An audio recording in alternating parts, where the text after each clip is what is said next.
એક સામાન્ય વ્યક્તિ જેને સર્જ્યું અસામાન્ય સામ્રાજ્ય. માણસ પોતાની લાઈફમાં એકમાંથી બે દુકાન ના કરી શકતો હોય, જ્યારે એમને ટૂંકા ટાઈમમાં આવડો મોટો ગ્રોથ કર્યો. જુલાઈ 2025 એટલે કે રનિંગ ફાઇનાન્સ યરમાં ઓનબોર્ડ પણ થઈ ગયા. તમારું લિસ્ટિંગ સફળ રહ્યું. હું ભણવા માટે આવ્યો નહોતો કે હું જીવવા માટે ખરેખર નહોતો. મારા ફાધરની ઈચ્છા ક્યારે નહોતી કે મને સિટીમાં રાજકોટ મોકલવા માટે. રાજકોટ તો આવી ગયો, પણ હવે હું શું કરીશ એમ. 2 વર્ષની અંદર મારા જીવનમાં બહુ સ્ટ્રગલ આવ્યું કે ભાઈ મને આ ભાષા ન સમજાતી, માણસો ન સમજાતા. 10માની એક્ઝામ આવી, 2 વિષયમાં ફેલ થયું. એટલે એસની વિષયમાં 5000 રૂપિયા કાઢીને ઓલાને પણ ડમી વિદ્યાર્થી બેસાડ્યો. પતરાવરી દુકાન હતી. તમારે શટર ઓપન કરવું હોય તમારે નોકિયા રાખવો જ પડે, બંધ કરવાનો જ વારો આવશે. એમાં અમારે થઈ ગઈ ચોરી, એટલે અમે પાછા થઈ ગયા નહીં.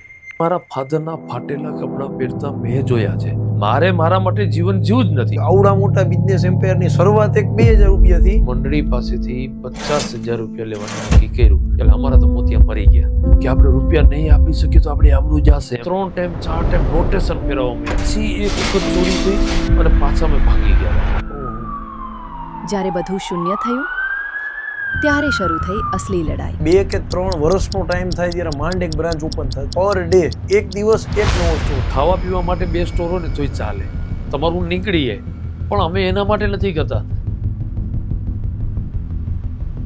300 સ્ટોર આપણે આ વર્ષમાં આપણે કાઉન્ટમાં પહોંચી જશું. દરેક બિઝનેસને અત્યારે ઈ કોમર્સ અને ક્વિક કોમર્સ સખત કોમ્પિટિશન તરીકે આપણે જોઈએ જ છે. આ બે વસ્તુને કેવી રીતે જોવો છો? કોમ્પિટિશન તરીકે જોવો છો કે આની અંદર ઘણું બધું સ્કેમ હોય છે. તમને દેખાડે કંઈક છે ને આપે કંઈક છે. હજી આવી રૂઢિવાળા માણસો છે. એમ જો ડિજિટલ પેમેન્ટ જેમ વધશે એમ તમે એડવાન્ટેજ ગણો છો. કોમ્પિટિશનને ઉમિયા મોબાઈલ કઈ રીતે જોવે છે? કોઈ એક એવી બાબત કે જે તમને બીજા 30 સ્ટોરથી અલગ પાડે છે? રૂલ્સની અંદર જરૂરી છે. તો હજી તો આપણે જર્નીની સ્ટાર્ટ થઈ છે એમ કહી શકીએ ને. ટ્રેલર જ આવ્યું છે. ટ્રેલર જ આવ્યું છે. હજી તો આપણે ઘણું બધું કરવાનું છે.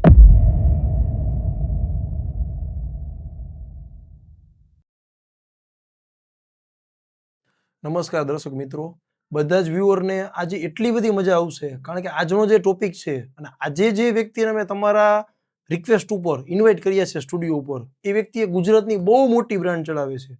બહુ મોટી બ્રાન્ડની સાથે શક્તિશાળી અને પાવરફુલ બ્રાન્ડ પણ છે. અને આજે કોઈ એવી પ્રોડક્ટ ઉપર ડિસ્કસ કરવાના છે કે જે પ્રોડક્ટ વગર આજની દુનિયાની કે આપણા જીવનની કલ્પના કરવી કદાચ અશક્ય છે. એમણે 2012ની આસપાસ પોતાના જર્નીની શરૂઆત કરી. આજે ગુજરાત, મધ્યપ્રદેશ, રાજસ્થાન અને મહારાષ્ટ્ર એપ્રોક્સ આ 4 સ્ટેટ થઈને 280 કરતાં વધારે એમની આઉટલેટ્સ અને સ્ટોર છે. માણસ પોતાની લાઈફમાં એકમાંથી બે દુકાન ના કરી શકતો હોય, જ્યારે એમને ટૂંકા ટાઈમમાં આવડો મોટો ગ્રોથ કર્યો. તો એ ગ્રોથ પાછળની સક્સેસ સ્ટોરી, એની જર્ની ઉપર જરૂર આપણે વાત કરશી. આજે એમની બ્રાન્ડ 200 કરતાં વધારે કંપની જોડે કામ કરે છે અને 1600+ SKU લોકો પ્રેક્ટિકલી હેન્ડલ કરે છે. તો આ કઈ રીતે પોસિબલ થાય? આ બધી જ વાત એટલે હવે તમને ધ્યાનમાં આવી ગયો કે હું શેની વાત કરું છું. એ એટલે આપણા બધાનું સૌથી પ્રિય ગેજેટ્સ એટલે કે સ્માર્ટફોન, જે આજે સ્માર્ટફોનની દુનિયામાં બહુ જ પાયોનિયર અને આગળ પડતા છે. એની સાથે સાથે એમની કંપની એ ઘણી બધી કન્ઝ્યુમર ઇલેક્ટ્રોનિક ગુડ્સ જેમ કે એસી, ફ્રીજ, ટીવી અને ઘણી બધી કેટેગરીમાં આજે એમની કંપની છે. સો તમારા બધાના વાર્મ વિશિસ સાથે આજે એક એવા ગેસ્ટને ઇન્વાઇટ કરીએ જે ગેસ્ટમાંથી ઘણું બધું જાણવા મળશે આપણને. So please welcome with your warm wishes the founder and chairman of Umiya mobile, Bunty Patel. બંટીભાઈ, તમારું સ્વાગત છે અમારા સ્ટુડિયોમાં. Thank you. આજે મોબાઈલ એટલે એક એવું ગેજેટ્સ કે કદાચ કેવું કહેવાય ને કે માણસને 2 મિનિટ શ્વાસ નહીં લેવા દો તો કદાચ જીવી જશે. 3 કલાક એક મોબાઈલ લઈ લ્યો તો એ માણસ આકડો આમ આફડા ફાફડા કે કહેવાય ને કે એકદમ એનું બેચેની વહી જશે, એકદમ બેચેન થઈ જશે. એટલે જ અમારું એક સ્લોગન છે, રોટી, કપડા, મકાન ઓર ઉમિયા કા મોબાઈલ. જીવનની અંદર બધી વસ્તુ ઉપર ચાલશે, પણ હવેના ડિજિટલ સમયમાં મોબાઈલ વગર નહીં ચાલે. એટલે અમે સ્લોગને પણ આવું સરસ રાખ્યું છે. વાહ, જોરદાર. અને હકીકતમાં એ સાચી વાત છે કારણ કે આજે આપણે અત્યારે યુથને જોઈ તો એટલા બધા મોબાઈલ, ભલે એના પ્લસ પોઈન્ટ પણ છે, માઇનસ છે, એના પ્રોઝ ને કોન્સમાં નહીં જાય તો આપણો મેઇન ટોપિક ભૂલાઈ જશે. તો સૌથી પહેલા આવડી સક્સેસફુલ બ્રાન્ડ અને સૌથી પહેલા હું કોંગ્રેચ્યુલેશન આખી ગુજરાત અને આખી ભારતની જનતા અને અમારા વ્યુઅર વતી કહીશ કે તમારી કંપની જુલાઈ 2025 એટલે કે રનિંગ ફાઇનાન્સ યરમાં તમે ઓનબોર્ડ પણ થઈ ગયા. એના માટે તમને ખાસ શુભેચ્છા. અને ઓમ તો કોઈ પાર્ટનર ન થઈ શકે ઉમિયા મોબાઈલ, આ રીતે પાર્ટનર થઈ શકે એટલે બધા જ લોકો. અને એકદમ સરસ તમારું લિસ્ટિંગ સફળ રહ્યું. સરસ રહ્યું. અને ગુજરાતના જનતાનો ખરેખર ખૂબ જ ધન્યવાદ ને એમને સરસ મજાનો સપોર્ટ આપ્યો ત્યારે આપણે આ લેવલ ઉપર પહોંચી શક્યા. બરોબર. ધીમે ધીમે આપણે એમાં એ ટોપિકમાં પણ જશી, પણ એકદમ બિગિનિંગ થી ચાલુ કરી જર્ની કે તમે બેઝિક જ્યારે ગામડે હતા આઈ થિંક જે Yes. ગામડું છે તમારું ત્યાંથી તમે રાજકોટ ક્યારે માઇગ્રેટ થયા, થોડું ઘણું સ્કૂલિંગ પાર્ટ અને ફેમિલી ઉપર આપણે શરૂઆત કરીએ. યસ. તો સૌથી પહેલા તમે જ્યારે ગામડેથી રાજકોટ કઈ સાલમાં માઇગ્રેટ થયા? હું જનરલી 1996 રાજકોટ આવ્યો. જ્યારે ગામડામાંથી સિટીમાં આવવાનું એક સપનું હોય છે, પણ માણસ સપનું શું લઈને આવતો હોય છે કે મારે ભણવા જવું છે, મારે ત્યાં રોકાવું છે, સિટીમાં રહેવું છે, આવો બધા ડ્રીમ હોય છે. પણ હું એક અલગ સપનું લઈને આવ્યો હતો કે મારે રાજકોટ જઈને કંઈક કરવું છે. અને ત્યારે અમારા ગામની સાઈઝ છે ને 30 કે ને કે અડધા કિલોમીટરનો આખો સરાઉન્ડલી periphery આવી ગામની જાય. કહેવાય. Okay. હવે અડધા કિલોમીટરમાં તમને મકાન મળે, 2 કરિયાણાની દુકાન મળે, એક દાઢીની વાળંદની દુકાન મળે. સલૂન મળે. આના સિવાય કંઈ તમને મળે નહીં. નહીં. એટલે 1996 જ્યારે હું રાજકોટમાં આવ્યો ને ત્યારે મારે ભણવાનું હતું એ ફિક્સ ખબર જ હતી કે મારે સ્ટડી કરવું જ પડશે, નકા આ બધા મારા કરતાં હોશિયાર છે હા. અને સિટીવાળા છે, આપણે તો ગામડાવાળા છીએ. ગામડાવાળા. એટલે મારી ત્યારે સોચ બહુ નાની હતી એમ. તો એસડીપીસીઓમાં પેજરનો જમાનો આવ્યો ત્યારે મેં અને કિશોરભાઈ વાત કરી કે ભાઈ આ આવું ચાલુ કરી.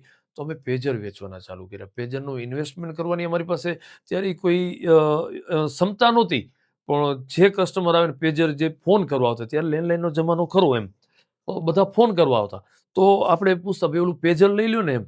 એટલે 100 કસ્ટમર આમ જાય. Studio આપણે પીસીયુ આવતા એ લોકોને. હા, ફોન કરવા આવતા એને, ભાઈ તમે ગમે ત્યાં બહાર હો તો તમને પેજરમાં મેસેજ આવીએ. તો પેજરનો જમાનો હતો એટલે ઘણાને એપ્રોચ કરતા. ત્યારે એમની કિંમત આઈ થિંક 2000-3000 રૂપિયા જેવી કિંમત હતી, પણ ત્યાંના 20,000 રૂપિયા કેવા હતા એમ. બહુ માણસો લિમિટેડ લેતા એમ પેજરનો. એટલે પેજરનો આવ્યો. પેજર અમે સારી રીતે અમે સેલ કરતા. એમાં અમને કમિશન મળતું 200 રૂપિયા, 150 રૂપિયા, 300 એટલે રૂપિયા. કોક પાસેથી લઈને આપી દેવાનું. હા. ઇન્વેસ્ટમેન્ટ તો એમને કરી. એજન્ટને બોલાવવાનો, હા. એજન્ટે જ આપી દે ને એમાં જે કમિશન આવતું એ અમે ભેગું કરતા. કરતા. એમાં એ ગલામાં રાખતા નવા સિમ કાર્ડ માટે રિચાર્જ માટે. એટલે અમારી પાસે કસ્ટમર આવતા રિચાર્જ માટે. ત્યારે અમારો એસટીપીસીઓ ચાલુ, ફોન કરવાના નામે આવતા, કેમ કે ત્યારે 18-19 રૂપિયા ઇન્કમિંગ કોલ લાગતો. હા. એટલે આ બધા શું કરતા, ફોન આવતો, ડિસ્પ્લેમાં જોઈ લેતા નંબર, ફોન કટ કરી દેતા અને આપણે એસટીપીસીઓ આવીને ફોન કરતા. એટલે ધીરે ધીરે અમને વિચાર્યું કે હા ફોન વાપરે છે, રિચાર્જનું ચાલશે. એટલે અમે ધીરે ધીરે રિચાર્જ ગયું હતું. રિચાર્જની અંદર ગયું તો એટલે અમે શું કરતા, અમારી પાસે ઇન્વેસ્ટ કરવાની ત્યારે ક્ષમતા હતી નહીં. એટલે હું ને મારા બ્રધર કોઈ કસ્ટમર આવે એટલે અમે પહેલા પ્રોપોઝ કરી ભાઈ રિચાર્જ કરવું તો કહેજો, આપણે મગાવીને કરી દેશું એમ. તો ધીરે ધીરે એ એક કસ્ટમર બેઝ બનાવવા માંડ્યો. એટલે કસ્ટમર આવે, 500 રૂપિયાનું રિચાર્જ કરવું છે, એટલે અમે એ કસ્ટમર પાસેથી 500 રૂપિયા રોકડા લેતા. એટલે પછી અમે ધીરે ધીરે બધી કંપની સાથે ઇન્વેસ્ટ કરવા માંડ્યા કે ભાઈ તમે અમને રિચાર્જ આપ્યો અને સાંજે તમે હિસાબ લઈ આવો એમ. હા. એક દિવસની સાયકલ તમે હા, આપો. સાયકલ, અથવા કાલે સવારમાં તમે હિસાબ લઈ આવજો અને બાકીના રિચાર્જનો કાઉન્ટ કરીને પાછો સ્ટોક રાખી દેજો. પછી ધીરે ધીરે આ વસ્તુ ચાલી અમારી 2008 સુધી. અને 2008માં અચાનક સિમ કાર્ડનો પિરિયડ આવ્યો. ઓહ. ત્યારે મોબાઈલ વેચવાનું બહુ સારું એવું સ્ટાર્ટ થયું. પ્રાઇસ માર્કેટમાં આવવા ત્યાં માંડ્યા. સુધી તમે હજી મોબાઈલમાં એન્ટર નહોતા થયા. મોબાઈલમાં એન્ટર નહોતા થયા અમે. 2008 થી થયા એમ. Okay. 7-8 થી અમે એન્ટર થયા કે ભાઈ હવે તો આપણે મોબાઈલ વેચવા જોઈએ, સિમ કાર્ડ વેચવા જોઈએ એમ. એટલે અમે 2007-8માં સિમ કાર્ડ વેચવા માંડ્યા. અને સિમ કાર્ડ વેચતા વેચતા ત્યારે તમને ખબર હોય તો 2 મિનિટ માટે કોઈ મિસ કોલ મારે એટલે 2 મિનિટ માટે તમને ફ્રી વાત કરવા મળે, હા. અથવા બધી કંપની 2 મિનિટ ફ્રી આવતું ત્યારે એ જમાનામાં. નાઇટ કોલિંગ એ કંઈક ડોકોમો ને ઘણી નાઇટ બધી કોલિંગ, કંપની હા, આવી ઘણી હતી. બધી આવતા એમ. ઘણી બધી ઓફર આવતી એમ. કેમ કે સિમ કાર્ડ વેચાવવા માટે કરીને હા. નવું સિમ કાર્ડ લઈને એને આ બધી વસ્તુ ઓફર મળતી. એટલે અચાનક સિમ કાર્ડનો જમાનો નીકળ્યો. અમે ધીરે ધીરે હચનું, આઈડિયાનું, ડોકોમાં, હજી બીજી 2-3 કંપની હતી, એ બધાના કામ ધીરે ધીરે અમે ચાલુ કર્યા. સિમ કાર્ડની અંદર અમારું સારું એવું બનતું ચાલી ગયું. માણસ મોબાઈલ ગમે ત્યાંથી લઈ આવે, Okay. સિમ કાર્ડ લેવા અમારી પાસે આવતા. શું કામ? કે અમારો 20 વર્ષનો એક્સપિરિયન્સ હતો એસટીડીપીસીઓનું. અને અમારે ત્યાં જે પણ કસ્ટમર ફોન કરવા આવતા, પેજર લેવા આવતા, રિચાર્જ કરવા આવતા, સિમ કાર્ડ લેવા આવતા ને એટલે અમે એમને એના પછીની વસ્તુ કહેતા. જ્યારે સિમ કાર્ડનો જમાનો આવ્યો ને ત્યારે પછી અમે ધીરે ધીરે કસ્ટમરને કહેવા માંડ્યા ભાઈ મોબાઈલ લેવો તો અમને કહેજો, અમે મગાવી દેશું. મગાવી દેશું. આપણી પાસે ઇન્વેસ્ટમેન્ટ કરવાની તાકાત નહોતી. પ્રોપર એન્ટર નહોતા થયા પણ એક હા. ફીડબેક લેતા હોય. 2008માં અમે બધા કસ્ટમરને આવું ચાલુ કરવાનું ચાલુ કર્યું. 2008 થી અમારી પાસે મોબાઈલનો કસ્ટમર બંધાઈ ગયો. એટલે ધીરે ધીરે અમારું ઈ મોબાઈલની દુકાન ચાલુ કરી. એમ ત્યારે ઘણા બધા મોબાઈલ જંક્શન નામ નાખી દીધું, મોબાઈલ સેલ્સ એન્ડ સર્વિસ નાખી દીધું. ત્યાં લગી કોઈ નામ પર્ટિક્યુલર નથી, પણ એક દુકાન ચાલુ અમે કરી દીધી. દર ત્રીજા નામ મહિને અમે નામ ચેન્જ કરી નાખતા. ત્યારે કેવું હતું ખબર કે એવું હા. હતું કે ભાઈ આ નામ પબ્લિકને નહીં ગમતું ને આપણી પાસે નહીં આવતું, નામ ચેન્જ કરી નાખો. એટલે અમે હા. 3-4 મહિને હા, નામ 3 ચેન્જ મહિને કરી નામ નાખતા. બદલાવી હા, નાખો. મોબાઈલ જંક્શન કરી નાખતા. હા. એ દુકાન ચાલુ કરી. પતરાવાળી દુકાન હતી. એક સેટ લાકડાની લાતી હતી ને એક સેટ ખૂણામાં આપણી મોબાઈલની દુકાન હતી. એમાં રિચાર્જ કરતા, એસડી પીસીઓ વેચતા, સિમ કાર્ડ વેચતા, રિપેરિંગ કરતા અને મોબાઈલ વેચતા. ધીરે ધીરે ચાલુ કરી. અને ધીરે ધીરે ધીરે ધીરે સેટ થવા માંડ્યું. અત્યાર સુધીની એટલે- જર્નીમાં બંટીભાઈ એક કોમન વાત, સોરી ટુ ઇન્ટરપ્ટ, યસ એક તો અમને ધ્યાનમાં આવે કે તમે દરેક વસ્તુ સિંગલ દિવસ અત્યાર સુધીની જર્નીમાં તમે કોઈને ક્રેડિટ ઉપર કઈ આપ્યું નથી. હા, 100% ઉપરથી ક્રેડિટ આપણે લઈ શકતા, પણ કસ્ટમરને તો તમે ટેબલ કેસ વેચવાનો આગ્રહ રાખ્યો, ચાહે રિચાર્જ હોય, સિમ કાર્ડ હોય કે મોબાઈલ હોય. મોબાઈલ હોય એટલે ક્રેડિટ આપણે કોઈનું આપે ને આપણે કોઈનું નહીં આપી શકીએ, એટલે એવી જેવી હાલત છે. એટલે હુડી વેચે હોપારી હોય, હા, એટલે આવું બને એમ. 2011 ની અંદર વાત કરી, 10-11 ચાઇના ફોનનો, ઓકે, નોકિયા ફોન આવતા, સેમસંગ આવતા, ત્યારે એકદમ હાઇપ ક્રિએટ થયું ચાઇના ફોન. ચાઇના ફોન કેવા આવતા કે ડિસ્પ્લે મોટી આવતી, ટચ સ્ક્રીન આવતી, સાઈડમાં લાઇટો આવતી, 4 સ્પીકર આવતા, આનો ક્રેઝ ચાલુ થયો. જે ચાઇનાના ફોન આવ્યો ને ત્યારે અમારો યુટર્ન ચાલુ થયો. નોકિયા, સેમસંગ, પેનાસોનિક આ બધું વેચાવા માંડ્યું. એટલે ચાઇનાના ફોનની અંદર છે ને, એમાં ક્યારે છે ને MRP લખેલી ન આવતી, કે એની ઉપર કંઈ સિમ્બોલ જ ન હોય. વિધાઉટ બિલનો માલ હતો, એટલે 3000નો માલ આવ્યો ને તમારે 4000 વેચો તો વેચી શકો. અમે જેની હા. પાસેથી લેતા ને, એટલે એ આવું કરતા કે હા. 3000નો માલ 4000 વેચે. લુક જોતા, પેલા બધા આવે ને ચાઇનાનું કન્ટેનર આવતું, એમાંથી બધાને સોર્ટ આઉટ થતું. હવે આ ભાઈ જે ડિસ્ટ્રીબ્યુટર લઈ આવ્યો ને, હા. પેલા એને ઓફિસે જઈને પેલો બધો માલ ખોલે, લુક કેવું છે, લાઇટ કેવી છે, ડિસ્પ્લે એ કેવી પ્રમાણે છે, સેલ રેટ હા. નક્કી કરે. ફોનની અંદર ટીવી આવતું ત્યારે, એટલે અહીંયા ખરેખર કોઈને ખબર જ નહોતું, પણ એને ખબર પડી ગઈ, એને સમજાઈ ગયું ટીવી વાળો છે તો એમાં રૂપિયા જાજા મળશે, એટલે એ 1000 રૂપિયા ચડાવતા. પછી અમે જોતા, એટલે ભાઈ આ તો ટીવી વાળો ફોન, આ તો આપણે તો 1000 રૂપિયા કમાઈને જ વેચી શકશું. બરોબર. એટલે 2008 થી 10 ની અંદર આજે આવ્યો ટીવી વાળાનો ફોન, રેડિયો વાળો ફોન, એટલે માણસો ગાંડા થતા. અને ત્યારે જ બરોબર આપણી ઇન્ડસ્ટ્રી છે ને એકદમ પીક પકડી હતી રાજકોટની, જે સમ્રાટ કહી શકી, આજી વસાત કહી ઇન્ડસ્ટ્રીયલ શકી, આપણો આખો હા, એરિયો. સાપર છે, આખે આખું ગ્રોથ થવા માંડ્યું 2008, 10, 11, 12માં. એટલે ભૈયા વર્ગ જાજો જોવા મળતો. એટલે અમે ચાઇના ફોન એના હાટુ જ લઈ આવતા. અમારી ગ્રાહકી શું બંધાણી ભૈયા ફોનની. ત્યારે કોઈ મોબાઈલ લેબર વર્ગ હોય વાળું, ટૂંકમાં. લેબર વર્ક, કોઈ મોબાઈલ વાળું જ નહોતું એ રોડ ઉપર. ત્યારે અમારા એસડીપીસીઓના હિસાબે, કારણ કે ઓનર તો આપણા મિત્ર હોય, એટલે આપણે એસડીપીસીઓનું બિલ લેવા જતા, કોન્ફરન્સ કરો ને બિલ, એટલે અમે બધા માણસો બેઠો ને ત્યાં બેતા અમે કે ભાઈ મોબાઈલ લેવો તો આવજો હો. ધીરે ધીરે અમે ચાલુ કર્યું. હા. અમારો એસડીપીસીઓ 2010 સુધી, લગભગ 11 સુધી અમારો ચાલુ રહ્યો ભેગો ભેગો. સાથે અમારી એની ઉઘરાણી કરવા, એટલે માણસોને મળાય, ઓનરને મળાય, એટલે શેઠને કહેવી હો ભાઈ માણસોને કહેજો મોબાઈલ લેવો તો આપણે ત્યાં મળી જશે એમ. એટલે ચાઇનાનો પીક ટાઈમ, ચાઇનામાંથી અમે ધીરે ધીરે રૂપિયા કમાવાનું ચાલુ કર્યા. પણ એટલી મૂડી ના કમાણ, પણ અમે ધીરે ધીરે એક સરસ ચાલુ કર્યા. અને એમાંથી ચાઇના મોબાઈલ જ્યારે અમે વેચતા ને, ત્યારે પાછી એક વખત ચોરી થઈ અને પાછા અમે ભાંગી ગયા હતા. ઓહો. પણ અમારા માઇન્ડમાં એક વસ્તુ હતી કે ભાઈ આગળ આ જ વસ્તુથી આપણે ઊભા થઈ ગયા, તો આ વખતે આપણે ઊભા થશું. એટલે અમે ચાઇના ફોન વેચવામાં વધારે જોર આપ્યું. અમારા એક મિત્ર હતા, એ અમને બહુ સપોર્ટ કરતા મોબાઈલ લઈ આવવામાં. જે હિરેનભાઈ અમારા બ્રધર છે, નાનપણના અમારા બધા મિત્રો છે, એ ફોન લઈ આવતા. કે ભાઈ તું ઉપાધિ ના કર, હું ઓલાને એમ કહી દઈશ કે 2 દિવસ પછી પેમેન્ટ આવશે, 4 દિવસ પછી વેચવાનું પેમેન્ટ ચાલુ આવશે, રાખો. તમે વેચવાનું ચાલુ રાખો. એને રેપો બાંધ્યો તો બધા ડિસ્ટ્રીબ્યુટર હારે, અને અમે રેપો બાંધ્યો બધા કસ્ટમર કસ્ટમર હારે. હારે.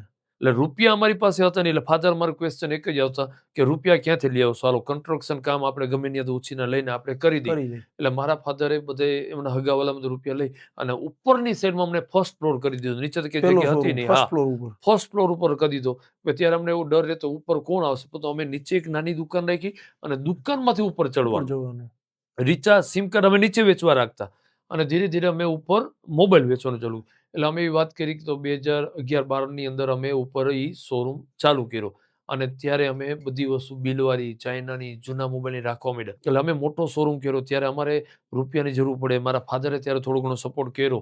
એટલે અમે જે મંડળી છે ને, મંડળી પાસેથી અમે રૂપિયા રોજના 500 રૂપિયા આપી દેવાના. બરોબર. 50,000 રૂપિયા લઈ 1500 રૂપિયા કાપી 48,000 રૂપિયા 500 આપણે આપી દે.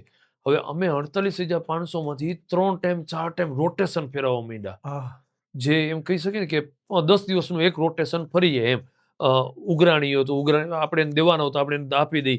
માલ પેડો હિસાબ કરાવી. મહિનામાં મેક્સિમમ 3 વખત રોટેશન કેટલું હા કરે એનું? રોટેશન ફેરવી નાખતા. સિમ કાર્ડમાં સેમ કાર્ડ, કેમ કે ગોટાળો વારો એટલામાં જ પડે આપણે. હા. એટલે અમુક સિમ કાર્ડ વાળાને બાકી રાખતા, અમુક મોબાઈલ વાળાને બાકી રાખતા, અમુક રિચાર્જ વાળાને બાકી રાખતા. ધીરે ધીરે અમારો મોબાઈલની અંદર સેટ થવા માંડ્યું. ધીરે ધીરે સેમસંગની ઉભરતી બ્રાન્ડ થઈ. એટલે સેમસંગ વાળાએ ત્યારે અમને સરસ મજાનો સપોર્ટ. ત્યારે નોકિયા અમને સપોર્ટ નહોતું આપતું. બિલવાળી વસ્તુ આવતી ત્યારે ઓનલી નોકિયાની, બાકી કોઈ કંપનીની આવતી નહીં. એમાં સેમસંગની એન્ટ્રી થઈ. આ 2012 ની અંદર વાત કરું તો સેમસંગની એન્ટ્રી થઈ 11-12. સેમસંગ ઉભરતું હતું. સેમસંગનો ઓનર કરોડપતિ માણસ. એટલે એ એવું કહેતા કે ભાઈ આ તમે 10 મોડલ રાખો, વેચાય તો રૂપિયા દેજો, ના વેચે તો અમારી ટીમ પાછી લઈ જશે. એટલે ધીરે ધીરે આ વસ્તુ ચાલુ થઈ, અમારું થવા માંડ્યું સેટ. સ્ટાર્ટિંગ આવી રીતે કર્યું ઇન્ડિયામાં. યસ ઇન્ડિયામાં એટલે રાજકોટમાં ઈ જે ડિસ્ટ્રીબ્યુટર પુનાના હતા, ઓકે. અને પુનાના હતા, અને એને ગુજરાતની અંદર સેમસંગ સેલ કરવાનો એને ડિસ્ટ્રીબ્યુશન સુપર સ્ટોકિસ્ટ મળ્યું. એટલે એ ગુજરાતના હતા અને એ કેપેબલ વ્યક્તિ હતા, એમ રહીશો ખાનદાનમાં. એટલે એમના ડિસ્ટ્રીબ્યુટરને પાછા ડિસ્ટ્રીબ્યુટર એવા સ્ટ્રોંગ હોય એટલે હા. ડિસ્ટ્રીબ્યુટર એમ કે ભાઈ આ દુકાનને તું સપોર્ટ, એ બધાને આપતા, બરોબર. અમને નહીં, બધાને બધાને આપતા. આપતા. ભાઈ 10 ફોન અહીંયા રાખ, કસ્ટમર જોશે તો વેચાશે. ત્યારે સેમસંગની કોઈ વેલ્યુ જ નહોતી. માણસને એક જ માઇન્ડમાં હતું કે નોકિયા 3310, 5110, આ જ બધા મોડલ. નોકિયા ફૂલ માર્કેટમાં ઈ ટાઈમે ટૂંકમાં. 99% નોકિયા. તમારે શટર ઓપન કરવું હોય તો તમારે નોકિયા રાખવો જ પડે, નકર તમારું શટર ઓપન ન થાય. હવે એ સમયમાં સેમસંગે એન્ટ્રી લીધી ને, સેમસંગ કોઈ માણસો લેતા નહીં. તમે ગમે એટલી પીચ કરો, ગમે એટલું જબરજસ્ત કરો ને, એટલે માણસના મોઢામાં ત્યારે નામ હતું નોકિયા જ સારું આવે છે, અને નોકિયા જ આ દુનિયાનું સર્વોત્તમ અને છે આઈ એમ. થિંક ત્યારે નોકિયામાં સ્માર્ટફોનમાં નહોતું આવ્યું. એ કીપેડ જ હતા ત્યારે, કીપેડમાં જ. બધી જે કંપનીના કીપેડ જ ફોન આવતા, સેમસંગના કીપેડ આવતા. ચાઇના જે ફોન આવતા ને એ અમુક સ્માર્ટફોન આવતા, ઓકે. જેમાં ટીવી દેખાતી હા. ને એવું અમુક આવતા. એટલે વાત કરી તો કીપેડ ફોન આવતા, સેમસંગ વાળા રાખી હતા ત્યારે ફોન. હા. એટલે એમાંથી એ 2-3 દિવસે આવે હિસાબ કરે. એટલે અમે કસ્ટમર છે ને ડીપલી જઈને સમજાવવા માટે, ભાઈ સેમસંગ લઈએ, અમારી જવાબદારી, કારણ કે આપણી પાસે મફતમાં સ્ટોક આવ્યો છે, એટલે આપણે સૌથી વધારે push એને જ પ્રોફિટે કરવાના હોય. મળવાનો છે. હા.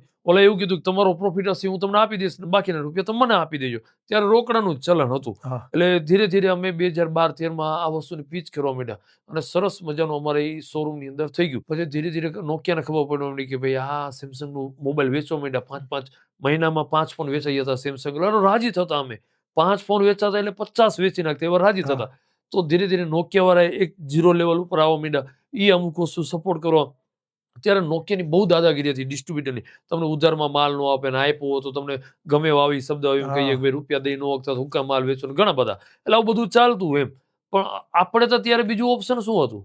કોઈનું સાંભળવા સિવાય કઈ ઓપ્શન ઓપ્શન નહીં. જ નહોતું. એટલે ચાલુ કરે ચાઇનીઝ ફોન આવ્યો તો રૂપિયા કમાણા. એટલે ધીરે ધીરે અમે સ્ટોક કરવા માંડ્યા, ઉપર રાખવા માંડ્યા. એક અમને હિંમત આવી ગઈ કે નહીં, આપણે કંઈક કરી શકશું. ને મારા મોટા બ્રધર ને અમારા એક મિત્ર હિરેનભાઈ, સૌથી યોગદાન હિરેનભાઈનું આમાં ઘણું બધું છે. કારણ કે હિરેનભાઈ નો હોત તો અમે ફોન લેવા જવામાં અમે બે ભાઈ પહોંચી ન વખત. કારણ કે રિચાર્જનું સંભાળવાનું, સિમ કાર્ડ સંભાળવાનું, મોબાઈલનું સંભાળવાનું. ધીરે ધીરે અમે ટીમ મેન્ટેન કરવા માંડ્યા. ઉપરનો શોરૂમ અમારો પેલા નીચે હતો, પછી ઉપર શોરૂમ પછી થઈ ગયો. આખું કરી નાખ્યું. એટલે ધીરે ધીરે થયું. પહેલી એવી દુકાન હશે કે જ્યાં ફ્લોરમાં વ્યક્તિ ઊભા રહેવા માંડ્યા. ત્યારે મેનેજરનો કોન્સેપ્ટ નહોતો. નહોતો. એટલે મેં અને મારા ભાઈએ નક્કી કર્યું કે ભાઈ આપણે છે ને દરવાજે જ ઊભા રહેશું. કોઈ કસ્ટમર જાય ને, નકર શું હતું, કાઉન્ટરમાં ઊભા આ વાત રહેતા હું અમે. તમને પૂછવાનો જ હતો યસ. કે ઈ કોન્સેપ્ટ ઉમિયાએ સ્ટાર્ટ કર્યું એવું મિથ અત્યારે માર્કેટમાં છે હું જ. આખા ઇન્ડિયામાં હા. હું તમને એવું કહી શકું કે મેનેજરનો કોન્સેપ્ટ, નકર મેનેજરનું કામ શું છે, એક પ્રોફેશનલ હોય. આવું પૂછવાનું ને એવું ન હોય. એટલે મેં અને મારા ભાઈએ અમારે એક સીડી ઉતરવાનું, એટલે બે ભાઈ ન્યા જ ઊભા રહેતા. વારા પડતી હોય કે બે ભાઈ હોય, અને ટીમ બાકીની રાખી દેતા. એટલે ન્યા હોય. એટલે કોઈ કસ્ટમર રિટર્ન જાય ને, એટલે અમે તરત પૂછતા શું થયું પ્રોબ્લેમ. એટલે સમજાવે ને, ભગવાન આવું ન હોય ને ઓલું ન હોય ને, આપણે કસ્ટમરને એમ કહો ને કન્વિન્સ કરવાની ફૂલ ટ્રાય કરતા. એટલે ધીરે ધીરે એ કસ્ટમરનો રેશિયો વધવા માંડ્યો, કન્વિન્સ આ થવાનો. એક તમારા આ એક ડિસિઝન ડિસિઝનથી તમારા. ડિસિઝનથી. એટલે કસ્ટમરને મજા આવવા માંડી કે ભાઈ આવું તો કોઈ પૂછતું નથી. ઘણાને ભાવ અટકતું. એટલે ઘણી વખત કેવું થાય કે 200 રૂપિયા માઇનસ ગયો હોય, 500 માઇનસ ગયો હોય, એ મહત્વનું ન હોય. ત્યારે અમારા માઇન્ડમાં એવું હતું કે ભાઈ આપણે એસેસરીમાં કમી દેશું, કવર વેચશું. એમાં ત્યારે કવર આવતા મોબાઈલમાં સાઈડમાં રાખતા બધા. હા, એટલે અમે એ કવર છે ને અમદાવાદથી લઈ આવતા, અને ત્યારે અમે એ કવરનું નામ આપતા રજવાડી. બરોબર. એ કવર જ કહેવાય. પણ અમારે કંઈક ડિફરન્ટ કરવું હોય તો શું? હવે તમે મારી દુકાનમાં તમે રજવાડી કવડ જોઈને ગયા હોય, અને બીજી કોઈ જગ્યાએ દુકાનમાં જઈને એમ કે રજવાડી કવડ આપો, એટલે સામે વાળો તો ચકરિત થયું, રજવાડી હા. કવડ નથી આવતું એમ. બરોબર. એટલે અમે આવા કોન્સેપ્ટ ચાલુ કર્યા, નવા વિચારો. પોતાના કસ્ટમાઇઝ અમુક યસ, concept. કસ્ટમાઇઝ એમ. ફ્લોરમાં ઊભું રહેવાનું, નીચે એસેસરીનું હતું, ગ્રાઉન્ડ ફ્લોરમાં, અને અંદરથી સીડી હતી, એટલે નીચે એસેસરી વેતા. એટલે અમે આવું યુનિક વેતા, રજવાડી કવર ને યુનિક દોરી લઈ આવતા, અને આવું અમને શોખ. અમે અમદાવાદથી લઈ આવતા. મારા મોટા ભાઈને થોડુંક વધારે શોખ, ને મને એના ભેગું વધારે શોખ એમ. હા, હા. મારું કામ હતું રિટેલનું, ને એનું કામ હતું પરચેસનું. સરસ મજાનો માર્કેટનો સપોર્ટ મળવા માંડ્યો, ને ડિસ્ટ્રીબ્યુટર આવવા માંડ્યા, અને માલ આપવા માંડ્યા, અને ડેબિટ આપવા માંડ્યા. ને પછી અમે વિચાર્યું કે ભાઈ હવે આની અંદર એક શોરૂમ છે, આપણે માર્કેટમાં શોરૂમ કરી દો. એટલે ધીરે ધીરે અમે 2000 વાત કરી તો 13ની આજુબાજુ પછીનો અમારો જે સમય આવ્યો હતો ને, એ શોર્ટ ટાઈમમાં ગ્રોથ વાળો સમય આવ્યો હતો. બધું શોર્ટ ટાઈમમાં જ થવા માંડ્યું. સપના પૂરા થવા માંડ્યા. બીજી બ્રાન્ચ કરવી હતી એ ફટાફટ થવા માંડી. કારણ કે ત્યારે હિંમત આવી ગઈ હતી. ત્યારે બધા ડિસ્ટ્રીબ્યુટર અમારી બાજુમાં આવવા માંડ્યા. ત્યારે અમે સૌથી નાનકડા રિટેલરો છે. એટલે બીજાને કેવું હતું કે ઘણા એક ઉપર નિર્ભર ન હોય. ડિસ્ટ્રીબ્યુટર એમ કે ને ઓલો કાલ ના પાડી દેશો તો આને આપણે કેશું જ વેસે. એટલે એને અમારી જરૂર પડવા માંડી. અમને એમની જરૂર હતી જ પહેલેથી. એટલે ધીરે ધીરે આ સપના એટલે 2013ની આજુબાજુ 14ની આજુબાજુ અમે માર્કેટની અંદર દુકાન ગોતવા માંડ્યા. અને અમારું ડ્રીમનું સપનું હતું કે ભાઈ પ્રાઇવેટ લિમિટેડ કરવી છે. ત્યારે અમે ધીરે ધીરે એસ્ટ્રોન ચોકની અંદર એક દુકાન ગોતી અને એમાં અમારા મિત્ર હતા વાંકાનેરનો, એને ત્યારે સપોર્ટ કર્યો હતો. અમે દુકાન જોઈ હતી ને 2 શટરની બંધ હતી ને આમ તમે જગ્યા જુઓ ને તો તમને ગમે જ નહીં. અહીંયા ચાલશે કે નહીં ચાલે, નકર વળી ઉલમાંથી ચૂલમાં પડશું આપણે. આવા બધા ડિસિઝન હતા. કારણ કે 2 વખત ભાંગી ચૂક્યા હતા. હા ફાધરનો સપોર્ટ હતો, બેકએન્ડ સપોર્ટ હતો, પણ મની આપણે કે કંઈ નહીં આપી શકીએ એવું હતું નહીં, કોઈ આપવાનું નહોતું. એટલે અમે ધીરે ધીરે એ દુકાન જોઈને અમે હિંમત કરી કે ભાઈ આપણે કરીએ એમ. ત્યારે અમે એ સ્ટાર્ટ કર્યું ફર્સ્ટ શોરૂમ. એક શોરૂમ હતો ને બીજો શોરૂમ અમે ત્યાં ચાલુ કર્યું અને સરસ મજાનું રહ્યું. ત્યારે અમે બોર્ડ લગાવતા અને ત્યારે માણસોને ત્યારે અમારી હરીફ મોટી કંપની છે ને બાજુમાં જ હતી, 2 બિલ્ડિંગ છોડીને. એટલે અમને ડર હતો કે ભાઈ અહીંયા જીવી શકશું કે નહીં. એવું ઘણું બધું સ્ટડી કર્યું અમે ત્યારે કે ભાઈ માથાની અમે આપણે ન ચાલી. પણ એ માણસ પોઝિટિવ હતો, નેગેટિવ હતો જ નહીં, પણ આપણે ડર હતો એમ જીવનમાં કે આ માણસ સારું મોટો આપણે જ કદી મળવાના એવો વસ્તુ ન હોય.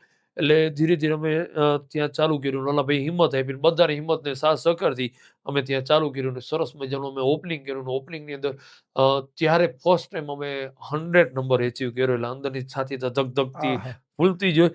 અને ડિસ્ટ્રીબ્યુટર બધા માલ એવું કીધું કે ભાઈ કાલ તમારું ઓપનિંગ છે ને 25-20 ફોન હું જાંગણમાં રાખીશ, ના વેચાય તો પાછા આપી દેજો. એટલે આવો સપોર્ટ કરવો ઘણા બધા મિત્ર થઈ ગયા હતા. કે અમુક વસ્તુ કેવું હોય કે અમુક વસ્તુ રૂપિયાથી હેલ્પ કરી શકે, અમુક વસ્તુ આવી રીતના સ્ટોક રાખીને હેલ્પ કરી શકે, અમુક તમને બેકએન્ડ સપોર્ટ આપીને કરી શકે માનસિકથી, થિંકિંગથી. કરને ભાઈ બેઠો હોઉં. એટલે અમારું ઈ પ્રોજેક્ટ છે ને ડ્રીમ પ્રોજેક્ટ હતો, એ સક્સેસ ગયો. એટલે અમારો ઈ પ્રોજેક્ટ સક્સેસ ગયો ને એમાં અમને આવી મજા.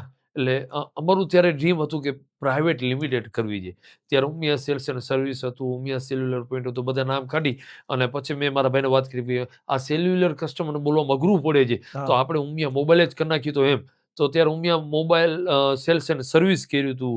પછી ધીરે ધીરે પ્રાઇવેટ લિમિટેડ કર્યું. ત્યારે એવું કીધું ભાઈ આ સેલ્સ એન્ડ સર્વિસ કાઢી નાખી અને ઉમિયા મોબાઈલ પ્રાઇવેટ લિમિટેડ કરી. ત્યારે સૌથી બીજી અમારું હેપીનેસ હતું ને પ્રાઇવેટ લિમિટેડમાં. એટલે પછી છે કોલર ઊંચો રાખીને હાલતા અમારા પ્રાઇવેટ લિમિટેડ. કોકને એમ કેવું હોય ને એટલે ઉમિયા મોબાઈલ પ્રાઇવેટ લિમિટેડ. પાછળ આપણે થોડું વજન દઈએ આપણે.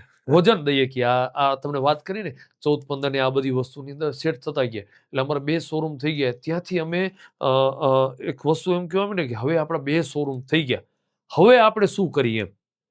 કારણ કે સપના હતા એટલે બધું કુદરત આપણે કરાવતી હોય. એટલે હવે આપણે એક હજી શોરૂમ આપણે રાજકોટની બહાર કરી. ત્યારે ઇન્ડસ્ટ્રી મોટી હતી સાપરની. એટલે મેં અને મારા ભાઈએ હિંમત કરી અને સાપર અમે પેલો એવો અમારા 2ની નજર હેઠળ વગરનો શોરૂમ અમે સાપર બનાવ્યો. ત્રીજો સ્ટોર બનાવ્યો રાજકોટની બહાર સાપર. અને સાપર જ્યારે અમે સ્ટોર બનાવ્યો તો અમે સરસ એવી જગ્યાને મળી ગઈ અને સ્ટોર પણ અમે ચાલુ કર્યો. અને ધીરે ધીરે સેટ થવા માંડ્યો. એટલે ત્યારે અમને એક ટ્રસ્ટ આવી ગયો કે નહીં, આપણા મેનેજમેન્ટ પ્રમાણે આપણે સાપરમાં જો સક્સેસ ગયા છીએ તો આપણે બીજે પણ સ્ટોર આપણે ઓપન કરી શકશું. તો અમે ધીરે ધીરે સાપર પછી અમે જામનગર બનાવ્યો, મોરબી બનાવ્યો, ગાંધીધામ બનાવ્યા, મેટોડા બનાવ્યા, પછી અમદાવાદ, સુરત, આ બધી જગ્યાએ અમારા ઓન સ્ટોર બનાવી અને સક્સેસ અમે મેનેજમેન્ટથી ચલાવી છીએ કે અમારા બધાનો સોફ્ટવેર એક છે. એટલે અમે પરફેક્ટલી મેન્ટેન કરી શકીએ છીએ. અને અમે અમારા 12 સ્ટોર બનાવ્યા અને અમને એક ખુદને એક ટ્રસ્ટ આવી ગયો કે નહીં, હવે આપણે પરફેક્ટલી પ્લાનિંગ આપણા મેનેજમેન્ટથી કરી શકશું અને હવે એ વસ્તુનો કોઈ ડર નથી. હવે કોઈ પણ જગ્યાએ આપણે બનાવી શકીએ છીએ. તો અત્યારે બંટીભાઈ સેન્ટ્રલાઇઝ ઓલ ઓવર ઇન્ડિયામાં કેટલા આપણા સ્ટોર હશે? ગુજરાત, મહારાષ્ટ્ર અને MP આ બધા થઈ અને 270 અત્યારે ઓન હેન્ડ છે અને 30 સ્ટોર આ મંથમાં જ આવે છે. એટલે 300 સ્ટોર આપણે આ વર્ષમાં આપણે કાઉન્ટમાં પહોંચી જશું. આવતા 2026 સ્ટાર્ટ થતા આપણે 300 સ્ટોરની અરાઉન્ડલી પહોંચી જશું આપણે. એક કેવડી મોટી લીગસી કહેવાય ભાઈ કે જ્યારે 2 કે 3 વર્ષનો ટાઈમ થાય ત્યારે માંડ એક બ્રાન્ચ ઓપન થતી અને આજે તમે એ લેવલ ઉપર એ મુકામ ઉપર બેઠા છો જ્યાં પર ડે એક દિવસ એક નવો સ્ટોર. તમે કીધું કે રનિંગ મહિનામાં 30 દિવસમાં લગભગ 30 સ્ટોર નવા ઓપન થશે. યસ. તો આ કેવડી મોટી લીગસી કે ભાઈ જ્યારે આ લીગસી ઉપર તમે બેઠા હો ત્યારે હવે તમે ઉમિયા ફેમિલીને ઉમિયા મોબાઈલ પ્રાઇવેટ લિમિટેડને કઈ રીતે જોવો છો અત્યારે? તમે જેમ વાત કરી, કારણ કે અમે જ્યારે એક હિંમત કરીને રાજકોટ બહાર ગયા, સાપર, જામનગર, ગાંધીધામ, મોરબી, એટલે અમને ટ્રસ્ટ આવવા માંડી ગયો કે નહીં, હવે આપણે સ્ટોર બનાવી શકશું. ને અમે આ વાત કરી, પછી ફ્રેન્ચાઇઝી મોડેલ ઉપર ગયા, અને ફ્રેન્ચાઇઝી મોડેલની અંદર ઘણા બધા અમારી સાથે જોડાવા માંડ્યા. એટલે અમને ખુદને એક ટ્રસ્ટ આવી ગયો તો કે ભાઈ આપણે કરી શકશું. એટલે ધીરે ધીરે કાઉન્ટ વધવા માંડ્યા, અને આજ કાઉન્ટ આ પહોંચી ગયા અમે, અને અત્યારે કાઉન્ટ પહોંચી ગયા. અને આગળના સમયમાં તો હજી ઘણું બધું, હજી તો આપણે જર્નીની સ્ટાર્ટ થઈ છે એમ બરોબર કહી છે. શકીએ ને ટ્રેલર આપણે. જ આવ્યું છે ખાલી. ટેલર જ આવ્યું છે, હજી તો આપણે ઘણું બધું કરવાનું છે. ત્યારે ઉમિયા મોબાઈલને હું એક પ્રાઉડ ફિલ્મ જોઈ શકું છું કે એક સરસ એવું માતાજીનું નામ છે, અને માતાજીનું નામ અમે સરસ અમે ઇન્ડિયાની અંદર રોશન કરી. અ, ખાવા પીવા માટે 2 સ્ટોર હોય ને તોય ચાલે, તમારું નીકળી જાય, પણ અમે એના માટે નથી કરતા. અમને જે માતાજી જાજુ આપ્યું છે, માતાજી એટલે કુળદેવી, બધાના કુળદેવી થાય, અને એ કુળદેવીનું નામ આખા ઇન્ડિયામાં સ્થાપન થાય, અને બધાને એક ટ્રસ્ટ રહે કે નહીં, ઉમિયા મોબાઈલની અંદર સરસ રહે છે, આવું અમારું વિઝન અત્યારે ચાલી રહ્યું છે. જોરદાર. અને જ્યારે થોડું ફ્રેન્ચાઇઝી મોડેલની હું હા. માહિતી તમારી પાસે Yes, લેવા yes. માંગીશ કે જે ફ્રેન્ચાઇઝી મોડેલ હોય છે તો એમાં પરચેસ સેન્ટ્રલાઇઝ ઉમિયા મોબાઈલની. યસ, અમે અત્યારે 13 કંપનીમાં કામ કરી રહ્યા છીએ, અને એમાં 11 કંપનીમાં અમારા ડાયરેક્ટ બિલિંગ છે.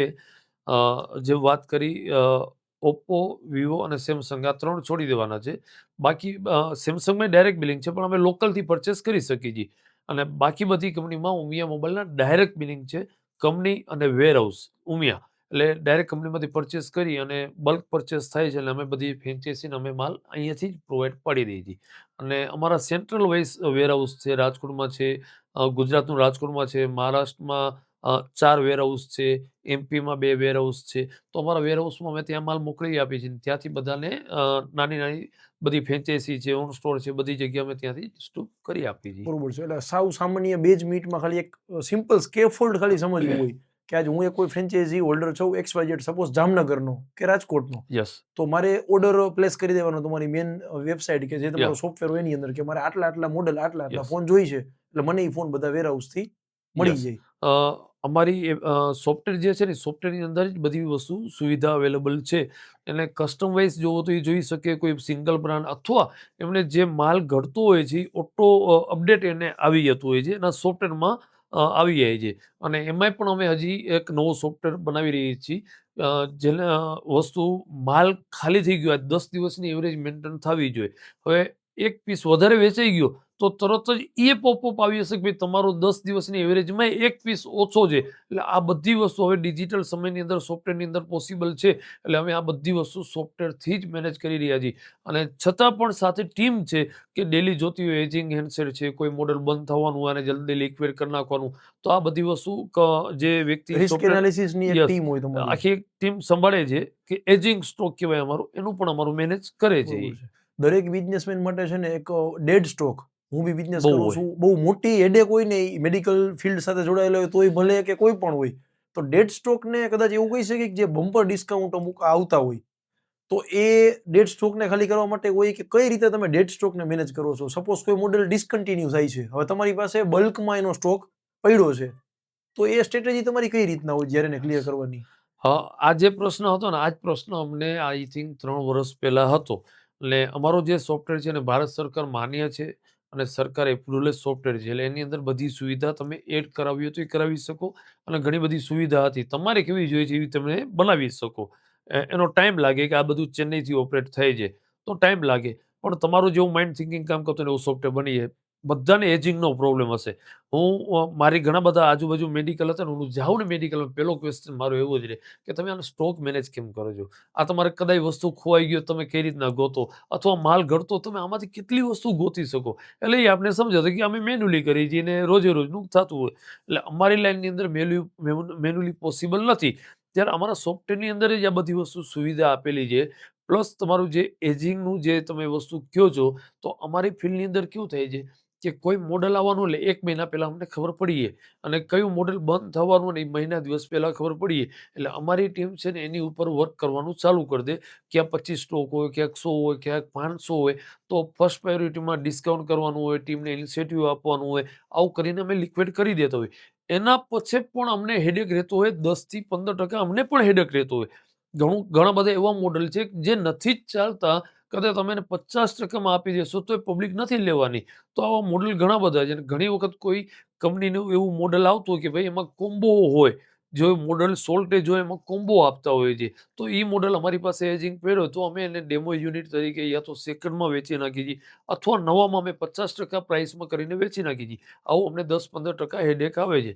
બાકી સ્ટોક મેનેજમેન્ટ કરવા માટે અમારો સોફ્ટવેર અને અમારી ટીમ, કારણ કે ટીમ વધારશું ને આ ડિપાર્ટમેન્ટની પરચેસ અને સેલિંગની આખી ટીમ જ અલગ છે, કે એમનું સવારથી સાંજ કામ જ આ હોય કે સ્ટોકમાં જોતા હોય કે એજિંગ થાય છે, શું છે, બધું લિક્વિડ કરતા હોય છે અને ઇન્સેન્ટિવ નાખી દો એટલે ટીમ ફટાફટ ખાલી કરવા મળતી હોય છે. દરેક બિઝનેસને અત્યારે ઈ કોમર્સ અને ક્વિક કોમર્સ એ બહુ મોટું વર્ટિકલ ચેન્જ કરી રહી અને એક સખત કોમ્પિટિશન તરીકે આપણે જોઈએ જ છે કોઈ પણ બિઝનેસમેન. તો આજે જ્યારે એક ટાઈમ હતું કે ફોન ખાલી ઓફલાઈન સ્ટોરમાં અવેલેબલ Yes. હતા, ત્યારે એક જમાના આ ઈ કોમર્સનો અને હવે તો ક્વિક કોમર્સ 10 મિનિટમાં ઇલેક્ટ્રોનિક પ્રોડક્ટ કે કોઈ પણ વસ્તુ એમ.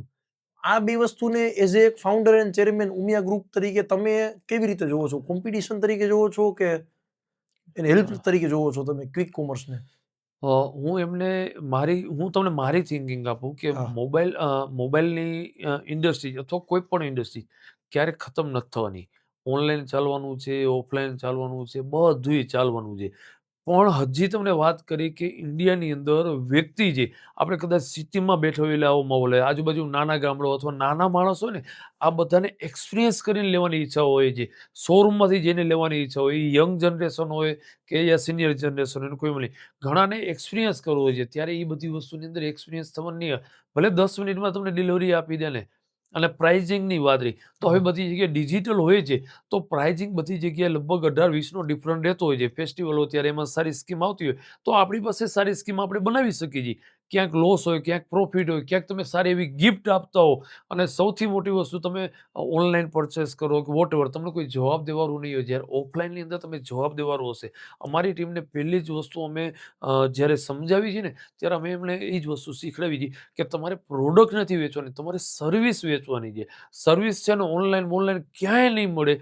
તમે સર્વિસ વેચશો ને તો આપણી ઇન્ડસ્ટ્રી છે ને એક કોલગેટ જેવી છે. કોલગેટ ઘણી બધી કંપનીના આવે છે પણ છતાંય કોલગેટ વાળા એડવર્ટાઇઝ તો કરે જ છે. આજે જમાનો ખબર છે કે સવારમાં જાગીને કોલગેટ કરવાનો જ છે, તો બધા આ કંપની શું કામ તમને કોલગેટની એડવર્ટાઇઝ કરે છે? પણ એક તમને યાદ કરાવવા માટે કે ભાઈ તમારે સવારમાં જાગીને કોલગેટ કરવાનું છે.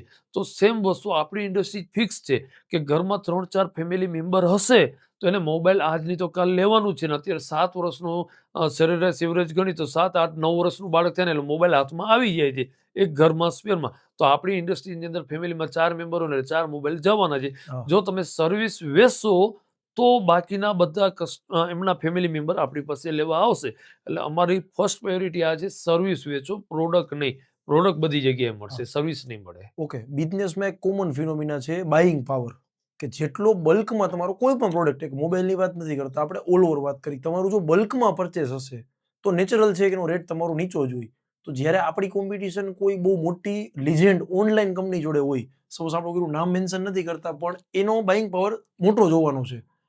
તો કોઈ બ્લેક ફ્રાઈડે સેલ હોય, કોઈ ફેસ્ટિવલ સેલ આવે, હમણાં ડિસેમ્બર વીકેન્ડ સેલ આવશે ક્રિસમસ ઉપર, તો એ ટાઈમે એ લોકો એવા બધા રેટમાં ડિસ્કન્ટિન્યુ મોડલ જે થતા હોય ફેંકી દેતા હોય, જે એક ઓનર તરીકે તમને ખ્યાલ છે કે આ Yes, મારી yes. લેન્ડેડ નથી, હા, હવે ફલાણી વેબસાઇટે વેચી દીધું. તો કસ્ટમર મારા જેવા હોય કે હવે જે નવી ભણેલી પબ્લિક છે હા, એ તો સ્ક્રીનશોટ સાથે આવે કે બંટીભાઈ આ મોબાઈલ આટલામાં છે ને મારે લેવો જ છે, હા. પણ આ પ્રાઇસિંગ આયા છે. તો એવું બને કે લેન્ડેડ થી નીચું જવું પડે, તો Yes. એ ટાઈમે તમે શું ડિસિઝન લ્યો? આવા છે ને અમુક 2-3 કંપનીમાં જેવા પ્રોબ્લેમ આવતો અને એવા જ મોડલમાં આવતો હોય. બીજી વસ્તુ, આની અંદર ઘણું બધું સ્કેમ હોય છે. તમને દેખાડે કંઈક છે ને આપે કંઈક છે. હવે ગમે ઓનલાઈન તમે એપ્લિકેશન જોશો તો તમને એવું દેખાડશે કે ભાઈ 10 જ મિનિટ છે, અથવા 10 કસ્ટમર ઓર્ડર કર્યો ને પછી તમને માલ મળવાના નથી, એટલે કસ્ટમરને આકર્ષિત Scarcity કરવા એક. માટે છે. હા. તો સેમ વસ્તુ અમે પણ વસ્તુ એવી ફેસ્ટિવલ ઉપર ઓફર ચલાવતો હોઈએ છીએ. એટલે અમુક ઇન્વેસ્ટમેન્ટ અમારે ખુદને પણ આવા ફેસ્ટિવલ ઉપર કરવું પડતું હોય. ઘણી બધી કંપનીમાં જે લેન્ડિંગ હોય એનાથી અમારે નીચે વેચવું પડતું હોય છે. શું કામ કે કસ્ટમરને આકર્ષિત કરવા માટે, હરીફાઈનો ધંધો છે. એટલે કસ્ટમરની પણ ક્યારેક અપેક્ષા એવી હોય કે બ્લેક ફ્રાઈડે આવે તો કંઈક ઓફર હશે, બાકી દિવાળી આવે તો કંઈક ઓફર હશે. એટલે ઘણી બધી જગ્યાએ આખું વર્ષ તમે કમાતા હોય તો ક્યારેક તમારે છોડવું પડતું હોય છે. અને તમે છોડશો તો એ તમારા ભગવાન માટે જ છોડવું પડતું હોય છે. ત્યારે તમને બીજા નવા કસ્ટમરો મળવાના. એટલે આ વસ્તુ આવી રીતના હોય છે કે ભાઈ ઓફલાઈન હોય કે ઓનલાઈન હોય, બધાએ થોડુંક છોડે અને બલ્ક પરચેસ હોય. તમે નો ડાઉટ તમે એકી સાથે માલ પરચેસ કરો એટલે કંપનીવાળા તમને સપોર્ટ આપે છે. અને આવું બ્લેક ફ્રાઈડેમાં ખર્ચા અમુક વસ્તુ ત્યાંથી તમારા નીકળી જાય. નીકળી જો તમે જતા. બલ્ક પરચેસ કરો તેનો બેનિફિટ આ છે. બરોબર. જેમાં જ સ્માર્ટફોન ડિજિટલ થયા, જનરેશન આખી ડિજિટલ થઈ, એમાં આપણી ગવર્મેન્ટના લીધે પેમેન્ટ સિસ્ટમ આપણી ડિજિટલ થઈ ગઈ. યસ. એક ટાઈમ અમને યાદ છે કે આપણે કેશથી જ મેજોરિટી પરચેસ કરતા. હા. તો આજે ઉમિયાના ટોટલ ગ્રુપમાં અથવા ઉમિયા પરિવારમાં જે તમારું બહુ મોટું ફેમિલી છે, એમાં સપોઝ 100 રૂપિયાની કોઈ પરચેસ થાય તો એમાં ઓફલાઈન એટલે કે રોકડ આપવાવાળા કેટલા હોય કે આરટીજીએસ કે ફોન પે જે સૌથી વધારે, યસ. કાં ક્રેડિટ કાર્ડ કે ડેબિટ કાર્ડ. ઇન શોર્ટ 100 રૂપિયાના પેમેન્ટમાં ટ્રાન્ઝેક્શન આજે ડિજિટલ કેટલું થાય છે અને રોકડું કેટલું થાય છે અંદાજિત? હું તમને આનો પરફેક્ટ જ તમને કહું, હું સમજાવી દઉં એક વસ્તુ. જ્યારે નોટબંધી આવી ને હા. એના પછી ડિજિટલનું ચલણ વધ્યું. ત્યાં લગી લગભગ હું માનું ત્યાં લગી 70% ને ખ્યાલ નહોતો. નહોતો. હું આ ગુજરાતની વાત કરું, ગુજરાત બહાર હશે અમુક જગ્યાએ, 70% વ્યક્તિને ખબર નહોતું કે ભાઈ આટલી એપ્લિકેશન આવે છે અને આવી રીતના ટ્રાન્ઝેક્શન થાય છે. નોટબંધી આવ્યા પછી અને નોટબંધી પહેલા સીધો ઉલટો ડિફરન્ટ આવી ગયો. પહેલા અમારી પાસે 70% પેમેન્ટ કેશ આવતું હતું, 10-15% પેપર ફાઇનાન્સમાં ઈએમઆઈ ઉપર હતું હા. અને 10-15% ક્રેડિટ કાર્ડ ઉપર હતું. આજની ટીલ ડેટ આપણે બેઠા છીએ ને હા. એ સિસ્ટમ આખી ઉલટી થઈ ગઈ છે. અત્યારે 70% પેમેન્ટ છે ને તમારે પેપર ફાઇનાન્સ હોય, ક્રેડિટ કાર્ડ હોય, અથવા આરટીજીએસ હોય, આરટીજીએસ આના થકી તમારે આવે ડિજિટલ છે. પેમેન્ટ થઈ યસ, ગયું. ડિજિટલ. અને 30% તમારી પાસે કેશ આવે છે. જે નાનો વર્ગ છે, 10,000 રૂપિયાનું લેવું હોય, 15,000 રૂપિયાનું લેવું હોય, એ રોકડા આપતા હોય છે. કારણ કે એ બધા સેલેરી આવતી તો ઉપાડીને ઘરે રાખતા હોય. એમને હજી ઘણી બેંકો ઉપર ટ્રસ્ટ ન હોય એટલે એમ કે ઘરે પડ્યા હોય તો હાચવેલા હોય. એટલે આવા બધા વ્યક્તિ રોકડા લઈને આવતા હોય છે. એટલે જેથી કરીને કસ્ટમર એવા જે આવતો ને એમાં અમે આરએનડી કરતો હોય કે 15,000 રૂપિયા લઈને આવ્યો ને તો એટલે માઇન્ડની અંદર ફિક્સ છે કે મારું 15નું બજેટ છે. એટલે એમની લિમિટ બહાર ન જાય. ઓનલાઈન હોય તો હા. એ બેંકમાં રૂપિયા પડ્યો તો વપરાઈ જાય. એટલે હજી આવી રૂઢિવાળા માણસો છે એમ. બરોબર. એટલે આવનારો સમય લગભગ 10% જ કેશ રહેશે, 90% બધું ડિજિટલ પેમેન્ટ થઈ જશે. તો તમારું તો બહુ મોટું સેલ છે, કરોડોમાં તમારું સેલ છે. તો કલેક્શનને તમે કઈ રીતે જોવો છો? જ્યારે રોકડમાં સપોઝ આપણે ઇમેજિન કરી કે આ જ કલેક્શન રોકડમાં હોત તો ઘણી બધી ડિફિકલ્ટી થાય, કારણ કે કેશ એક લિમિટથી જ લિક્વિડેટ કે હેન્ડલ Yes. કરી શકી, પછી કેશ હેન્ડલ કરવું પ્રેક્ટિકલી ઇમ્પોસિબલ છે. તો આજે આ તમે કીધું 70% ડિજિટલ પેમેન્ટ છે, તો એ તમને એનાથી સારો એક્સપિરિયન્સ થાય છે કે ના ધીસ એડવાન્ટેજ હિસાબ રાખવાની દ્રષ્ટિએ જોઈ કે પ્રોફિટ એન્ડ લોસના પ્રોસ્પેક્ટિવથી જોઈ, તો એ તમને કેવું લાગે છે જો કે ડિજિટલ પેમેન્ટ જેમ વધશે એમ તમે એને એડવાન્ટેજ ગણો છો?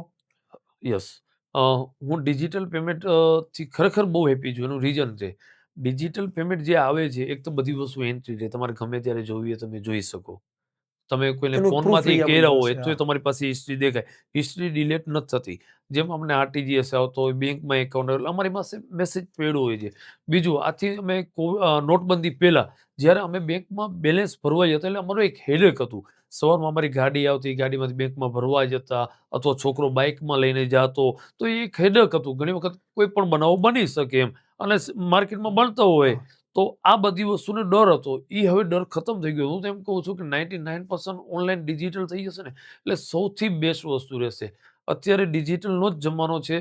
પોકેટમાં રૂપિયા ગમે ત્યારે ખોવાઈ શકે પણ સિસ્ટમમાં પડ્યા હશે ને ખોવાશે નહીં. અને ક્યાંક ને ક્યાંક ડિજિટલમાંય ફ્રોડ થવા માંડ્યું છે, પણ એની સામે સરકાર ઘણા બધા પગલાં લે છે. તો આનાથી માણસોને ઘણો બધો ફાયદો હોય છે. અને આ ખરેખર સેફટી માટેનું, પબ્લિક માટેનું અને કોઈ પણ બિઝનેસમેન માટેનું એટલે ઘણું બધું સરસ વસ્તુ હા, છે આ. કારણ કે શું થાય કે ઘણા બધા બિઝનેસમેન ના જ પાડતા હોય કે ના અમને કેશમાં મજા આવતી કે વોટેવર, પણ અત્યારે મોટો ભાગની શિફ્ટ ડિજિટલ બાજુ છે અને એક ટાઈમ યસ, એક્સેપ્ટ કરવું જ પડશે. કરવું જ પડશે. અને હા. કેસનું જોખમ વધીએ, તમારે બેંકે ભરવા જવાનું હોય, તમારે હેડેક હોય. આ તો તમારે ડાયરેક્ટ બેંકમાં આવી ગયું. હવે તમારે હા. બેંકમાં સીસી ચાલુ હોય, લોન ચાલુ હોય, ડાયરેક્ટ એમાં થઈ ગયું. એટલે એક દિવસનું ઘણી વખત ફ્રાઈડે રાતે આવે, સેટરડે સન્ડે રજા હોય તો ડાયરેક્ટ પેમેન્ટ આવી ગયું, તો ઓલા 2 દિવસનું તમારું વ્યાજ જે પણ ગણો એ ભરાઈ ગયું. એ તમે નાની નાની વસ્તુ જોતા નહીં જોતા હોય, જ નથી. પણ આવું બરોબર વસ્તુ છે. થઈ જતું હોય છે. ઓકે, હવે આખી અલગ ડિસ્કશન ઉપર આવી કોમ્પિટિશન. યસ. આ એક એવો શબ્દ છે કે દરેક બિઝનેસમેનની આજુબાજુ જ હોય, હા, ફરતો જ હોય, ફરતો જ અને હોય. દરેક માણસ એને અલગ અલગ એંગલથી લે છે. કોઈ યસ. પેનિક થઈ જાય, કોઈ સાવ શાંતિથી કોમ્પિટિશનને જોવે, કોઈ કોમ્પિટિશનમાં ઓપોર્ચ્યુનિટી ગોતી લે.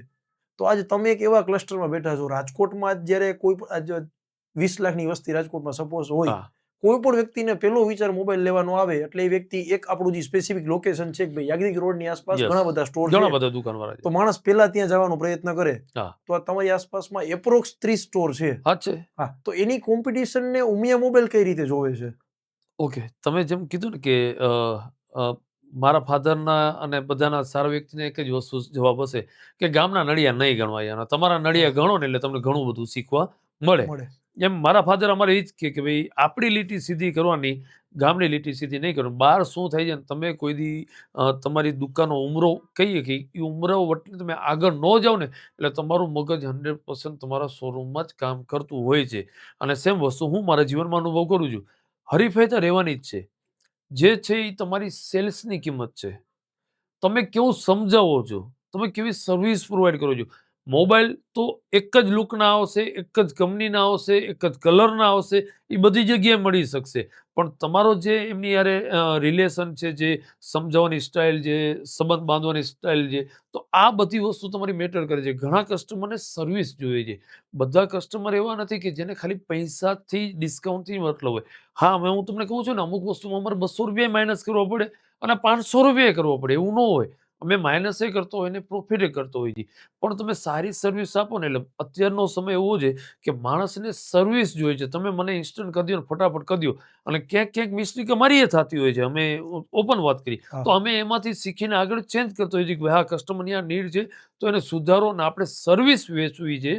સર્વિસ જલ્દીથી કોઈ પણ વ્યક્તિ વેચવા માંડી હશે ને એટલે એને ક્યારે કોઈ કોમ્પિટિશન નડશે જ નહીં કે બાજુવાળો શું કરે છે, ને આ શું કરે છે, ને ઓલું શું કરે છે. ગમે એટલું સસ્તું આપો પણ એક સારી સર્વિસ વેચો અને કસ્ટમરને સમજાવો, એની નીડ સમજો. મોબાઈલ ઘણા બધા આવે છે, રેમ પ્રોસેસર ઉપર આવતો હોય છે, પણ કસ્ટમરને શું નીડ હોય છે.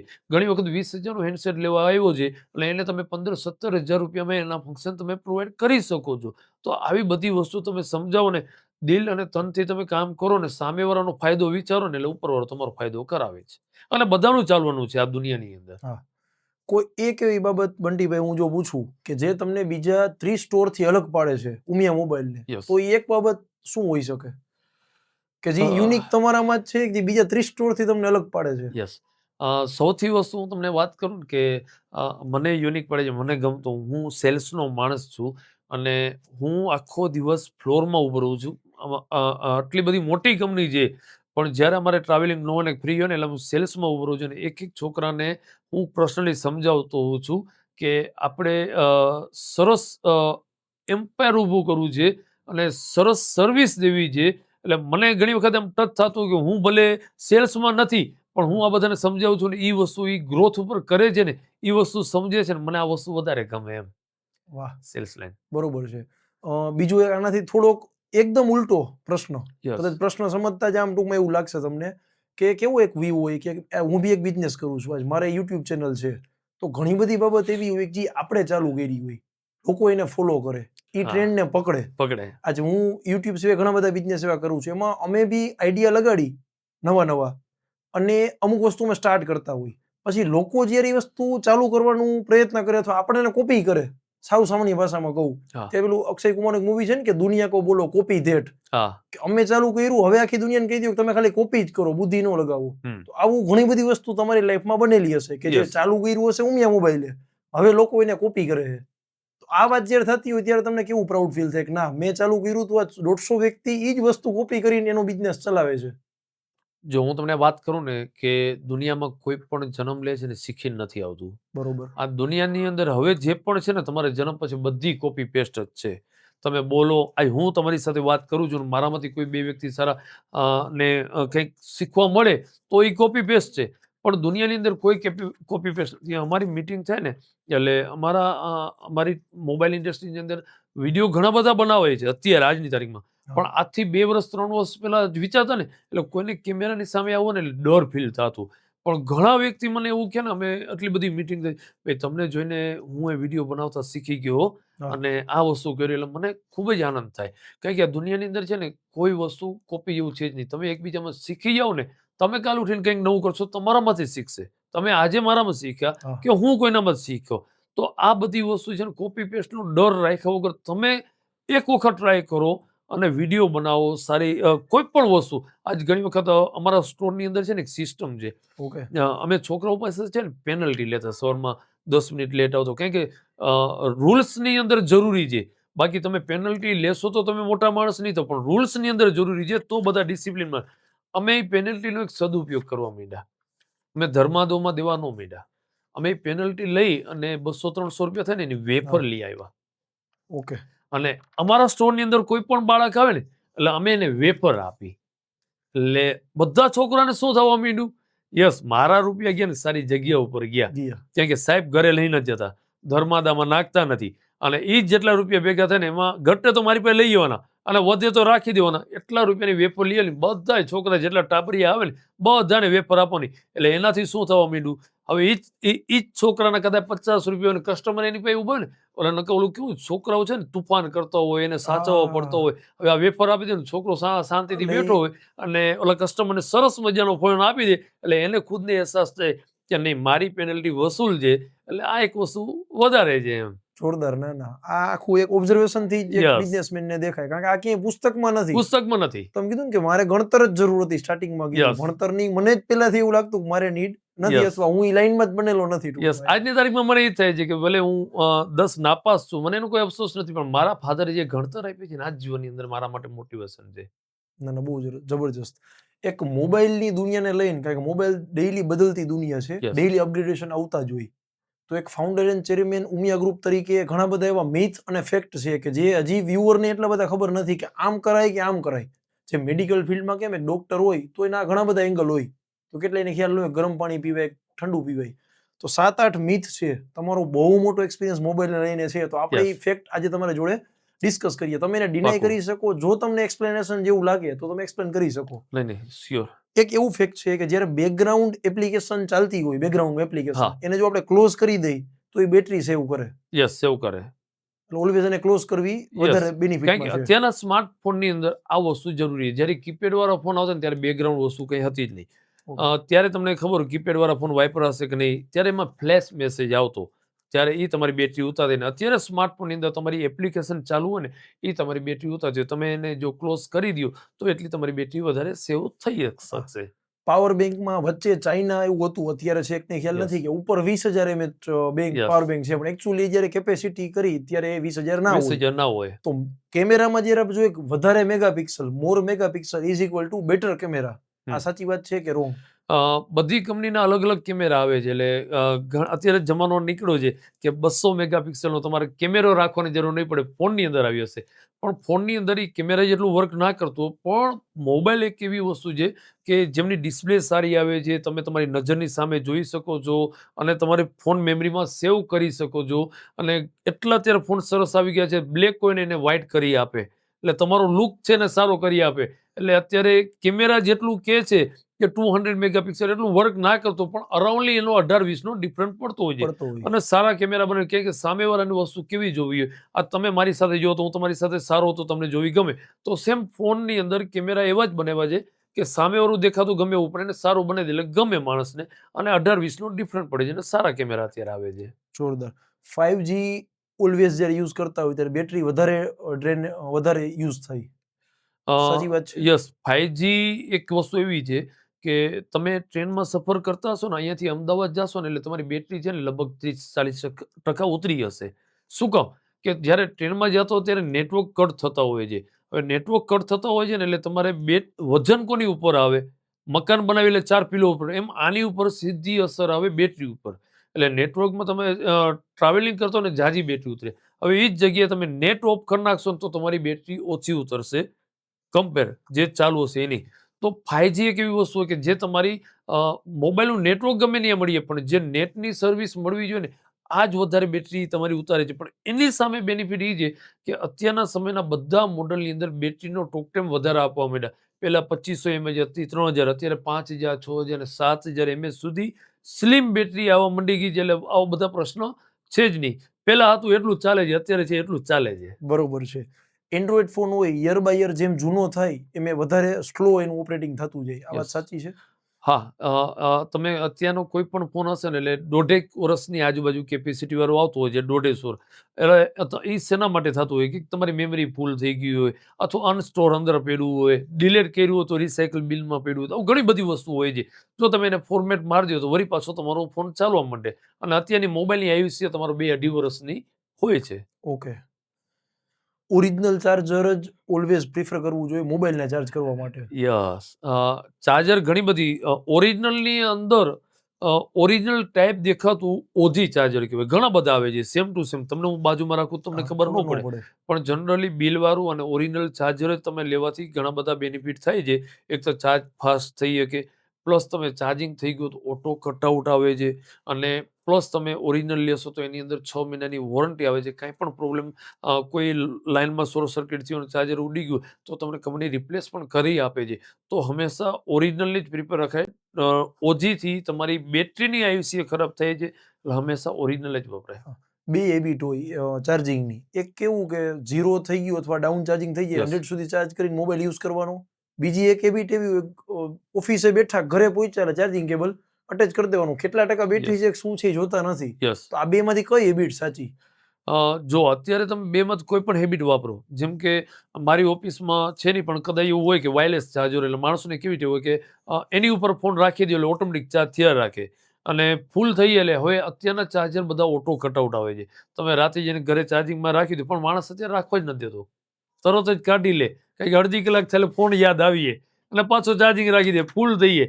એટલે ઓટો કટઆઉટ છે, એટલે એના હિસાબે કોઈ ટેન્શન અત્યારના સમયમાં નથી. નથી.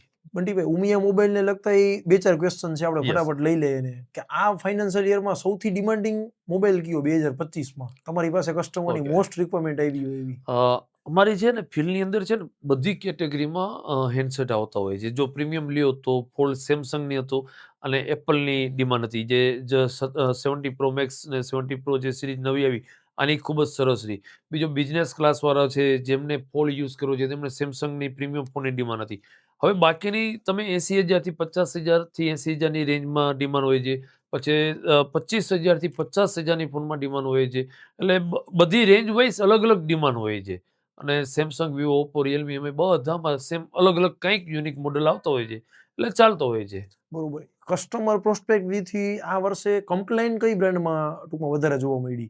કે એમાં નોમિનલ પેલા કેમ પેલું OnePlus હોય તેમાં વચ્ચે Yes. ઓલા ગ્લિચ આવી જતા સ્ક્રીનમાં, Yes, એ yes. રીતે કમ્પ્લેન સૌથી વધારે કયા મોડેલમાં 2000 કસ્ટમર તમારી પાસે યસ આવ્યા યસ હોય? 2025માં છે ને આમ જોવા જાવ તો કમ્પ્લેન ઓછી આવી. 2025નું વર્ષ ભારે હતું, પણ મોબાઈલ વાળા માટે નથી. જે વનપ્લસ ને સેમસંગમાં જે લાઇનિંગ વાળા પ્રોબ્લેમ આવ્યા, એ જનરલી સ્ટાર્ટિંગ ફેઝમાં આવ્યું હતું. બાકી બધી હવે કમ્પ્લેન નામ 80% ઝીરો થઈ ગયું છે.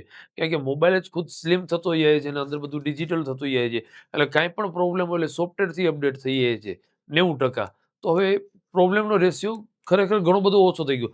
આવી કોઈ બગ આવી ગઈ હોય જે ડિસ્પ્લેની, તો આવા રેર કેસ સેમસંગ અને વનપ્લસમાં જ આવી હતી. બાકી કોઈનામાં આવો પ્રોબ્લેમ નથી આવ્યા. બરોબર છે. બરોબર છે. કોઈ પણ કંપની હોય એ અમુક 5%, 10%, ક્યારેક બહુ સારા કેસમાં 25% સુધીનો Yes. સેલ્સમાં અને પ્રોફિટમાં ગ્રોથ Profit કરતા થતો હોય. હોય છે. 2025માં તમારો ગ્રોથ 141%ની આસપાસ થયો. Yes. તો આ સડન જમ્પ આપવાનું કારણ શું? સૌથી બેસ્ટ વસ્તુ વાત કરી કે 2025 એટલે ગુજરાતની અંદર તો આપણા બધી જગ્યાએ સ્ટોર હતા જ. અને સાથોસાથ અમે મહારાષ્ટ્ર પણ સ્ટોર ઓપન કર્યા, અને એમપીમાં પણ અમે સ્ટોર ઓપન કર્યા. એટલે અમારું જે બાઇંગ પાવર વધ્યું અને સેલિંગ પાવર પણ વધ્યું.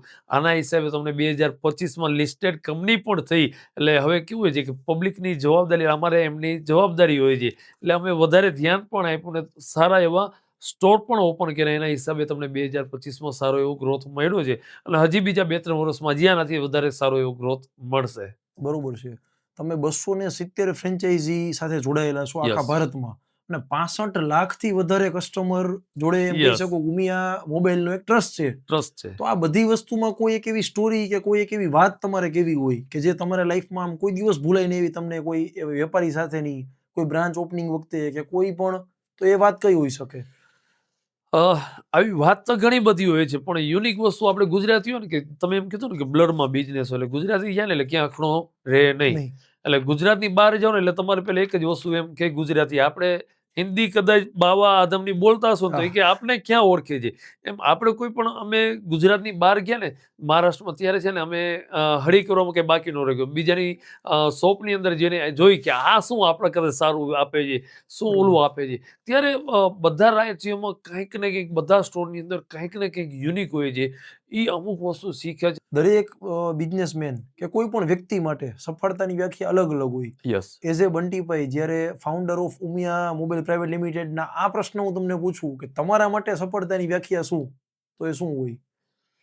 મારા માટે સફળતાની વ્યાખ્યા તો ઘણી બધી છે, પણ સફળ થવા માટે મારા ફાધરે કીધેલો એક શબ્દ મને યાદ છે કે એમની વેન હતી, અને વેન જ્યારે હું સાફ કરતો હતો ને ત્યારે મને એવું કીધું હતું. પહેલાં એક ઓલું હતું કે ભાઈ સન્ડે હોય ને એટલે મિત્ર સર્કલ ભેગા આપણે ફરવા વયા જતા. બપોર પછી, બપોર લગી આપણી ઓફિસ અથવા શોરૂમ ચાલુ હોય, અને બપોર પછી આપણે એમની સાથે વયા જતા હોય. ત્યારે મારા ફાધરે એક જ વસ્તુ કે પેઢી હશે ને એ શોભશે, આ મગજની અંદર ટચ થઈ ગયું. એટલે તદીથી મને ફિલિંગ થવા માંડી કે ભાઈ તમે કોઈ પણ વસ્તુની અંદર તપ કરશો ને તો તમને જીવનની સફળતા મળશે. તમે તાત્કાલિક માગશો તો નહીં મળે. એટલે મને આમ જીવનનો મારા માટે આ યુ પોઈન્ટ છે, મારા ફાધરના શબ્દ. આ મારી એક જીવનની સફળતા છે કે પેઢી શોભે. આ મારા મગજમાં આજની તારીખમાં એ શબ્દ જીવતો છે ને, એ જ એને કયા હોઠથી બોલેલો છે ને એ મેં જીવતો રાખ્યો છે. મારા માટે યુનિક છે. જોરદાર. માણસ પોતાના જીવનમાં બહુ મોટી સફળતા મેળવવા માંગતો હોય ને, એ આખા ટ્રેક ઉપર દરેક વ્યક્તિ પાસે એક કે બે કેરેક્ટર એવા હોય છે કે જે વ્યક્તિ ક્યારેય એ કેરેક્ટરને ભૂલવા જ નથી માંગતો, એનો સાથ છોડવા નથી માંગતો. ઉમિયા મોબાઈલ આજે ઓલરેડી એક લીગસી ઉપર છે. હજી આ એક તમે કીધું એમ ટ્રેલર છે. આગળ જતા તો ઘણું બધું હજી દુનિયાને સર્વિસ આપવાની છે અને દુનિયાની કરવાનું જ છે. તો આ આખી બહુ મોટી સક્સેસમાં જે તમે મગજમાં વિચારેલી છે, કોઈ એક કે બે કેરેક્ટર એવા તમારે કેવા હોય કે જેને હું જીવન પર્યંત મારા ભેગા જ રાખવા માંગુ છું મારી દરેક સફળતામાં, તો એક કે બે કેરેક્ટર તમારા જીવનમાં કોણ હોય?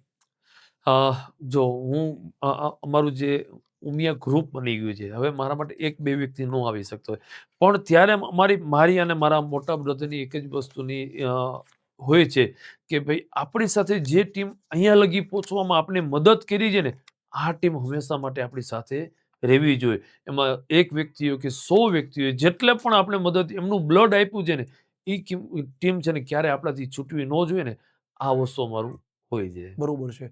ટેકનોલોજીનો એક છેલ્લો સવાલ આપણે લઈ કે ઇન્ડિયા છે એ વર્લ્ડનું સૌથી સેકન્ડ લાર્જેસ્ટ મોટું સ્માર્ટફોનનું માર્કેટ છે, અને હરેક 5 વર્ષે એક શિફ્ટમાં ચેન્જ આવતું હોય, આખી શિફ્ટ બદલતી હોય. પેલા કીપેડ હતું, સડન સીધા સ્માર્ટફોન આવ્યા. હમ. હવે સ્માર્ટફોનમાંથી સડન પેલા ફોલ્ડ વાળા ફોન આવ્યા. આખી શિફ્ટ એક ચેન્જ થતી હોય. તો તમે આવડા બધા ટેકનોલોજીના જાણકાર છો, એક સક્સેસફુલ બિઝનેસમેન છો, તો હવે પછી આખું ભારત કઈ શિફ્ટ જોવાનું છે? ટૂંકમાં શું નવા એવા આવનારા 5 વર્ષમાં સ્માર્ટફોન રિલેટેડ ચેન્જીસ આવવાના છે, એના ઉપર વાત કરવી હોય તો? જો મોબાઈલની દુનિયા છે ને, મોબાઈલની દુનિયા જ રહેવાની છે. હવે જે આવવાનું હતું એ સ્માર્ટફોન આવી ગયા. હવે જે બદલશે, લુક બદલે, સ્લિમ થાય, બેટરીનો ટોક ટાઈમ વધે, આ જ વસ્તુ વધે. કીપેડ વાળા ફોન આવતા, પછી ધીરે ધીરે નોર્મલ સ્માર્ટફોન આવવા માંડ્યા, એમાંથી સ્માર્ટફોનમાં આવવા માંડ્યા, અને અત્યારે ડિજિટલ સ્માર્ટફોન. તો અત્યારે ક્રેઝ ચાલી રહ્યો છે એઆઈ. અત્યારના સમયની અંદર મોબાઈલની અંદર તમને એઆઈ, જે હવે આગળના સમયમાં 5 વર્ષ તમને મળશે ને એઆઈ ટેકનોલોજી, એ મોબાઈલને સૌથી બેસ્ટ ઉપયોગી મળશે. કારણ કે હવે અત્યારે તમે જોતા હશો 50% કામ તમારા ફોન ઉપર પતી જતા હોય છે. મેલ છે, વોટ્સએપ છે, વિડીયો છે, કાંઈ પણ. તો હવેનો સમય એઆઈ જે આવે છે ને, એમાં તમારા 90% કામ તમારા મોબાઈલ ઉપરથી પતી હશે. કે વિડીયો શૂટિંગ કરવું છે, અથવા તમારે એઆઈને કાંઈ પૂછવું છે, તમને કાંઈ નથી આવડતું ને તમે એઆઈને પૂછશો તો પણ તમને ઇન્ફોર્મેશન આપી દેશે ને. આ હવે એઆઈ જનરેશન જે આવે છે ને, જે ડિજિટલ સમયની અંદર, આ એઆઈનો ખૂબ જ સરસ એવો ઉપયોગ હશે. અત્યારનો ક્રેઝ એઆઈ છે ને, એઆઈ પૂરું થશે ત્યાં વળી પાછું કંઈક નવું આવી જશે. લાસ્ટ બટ નોટ લીસ્ટ, હવે આવનારા 5 વર્ષમાં ઉમિયા મોબાઈલ પ્રાઇવેટ લિમિટેડ, કે જે આખો ઉમિયા બહુ મોટો પરિવાર છે, એની પાસેથી શું દુનિયાને જોવા મળશે? કઈ નવી ફ્લેક્સિબ પ્રોડક્ટ અને કયા નવા સેક્ટરમાં હવે ઉમિયા મોબાઈલ મોટા અચીવમેન્ટ અને ટાર્ગેટ પૂરા કરવાના છે? હવે લિસ્ટેડ થયા પછી ઉમિયા મોબાઈલ લિમિટેડ થઈ ગયું છે, અને લિમિટેડ માણસોને ઉમિયા ઉપર સારી એવી અપેક્ષા હોય છે. ત્યારે ઉમિયા ઉપર જે અપેક્ષા હોય છે, ત્યારે ઉમિયા મોબાઈલ 2028 આવતા હોતા લગભગ અડધા ઇન્ડિયાની અંદર બધા જગ્યાએ સ્ટોર આપણા આવી ગયા હશે. પ્લસ બધી જગ્યાએ અલગ અલગ ફિલિંગ અમારે જે ખરેખર ગુજરાતનું જે મોડ્યુલ છે ને અમે બધી જગ્યાએ આપી રહી છીએ. જેમ કે ગુજરાતનો વ્યક્તિ કોઈ પણ જગ્યાએ બહારગામ ગયા કે ભાઈ દિલ્હી ગયા કે કાશ્મીર ગયા કે મનાલી ગયા તો અમારો સ્ટોર ત્યાં હોવો જોઈએ ને એને સર્વિસ મળે ને આ અમારું એક થિંકિંગ અત્યારે એવું થાય છે કે ભાઈ ઇન્ડિયામાં કોઈ પણ જગ્યાએ જાય તો અમે શોર્ટ ટાઈમમાં અમે અમારી એવી એપ્લિકેશન બનાવશું કે એ કોઈ પણ સિટીમાં ગામડામાં જે એપ્લિકેશનની અંદર ડિક્લેર કરશે ને એટલે આજુબાજુમાં ઉમિયા મોબાઈલનો ક્યાં સ્ટોર છે ને એને સર્વિસ મળી શકે ને દુઃખી ના થઈ શકે ને આ અમારી ફર્સ્ટ પ્રાયોરિટી છે ને એ અમે શોર્ટ ટાઈમમાં એને પણ અમે અચીવમેન્ટ કરી લેશું. જોરદાર. અમારા બધા જ વ્યુઅરની શુભકામના સાથે છે અને જરૂર તમારી મહેનત એ સફળતા પૂરી કરશે જ યસ અને તમે ધારેલા છે એના કરતાં ટૂંકા ટાઈમમાં પૂરી કરશે. યસ ફરી એક વખત હું બધા જ દર્શક મિત્રો વતી તમે જે ઇનપુટ અને ઇમ્પોર્ટન્ટ ઇન્સાઇટ્સ જે આજે આપ્યા છે જેનાથી ઘણી બધી અમને સ્માર્ટફોનની દુનિયામાં મોડેલમાં ઘણું બધું અમને જાણવા મળ્યું એના માટે ફરી એકવાર હું તમારો આભાર માનું. યસ થેન્ક યુ અને મને પણ તમારી સાથે આજે ચાય પે ચર્ચા કેવા આપણે કહી શકીએ એની ઉપર મને મોકો આપ્યો એ બદલ તમારો પણ તમે આભાર. Thank you. Thank you.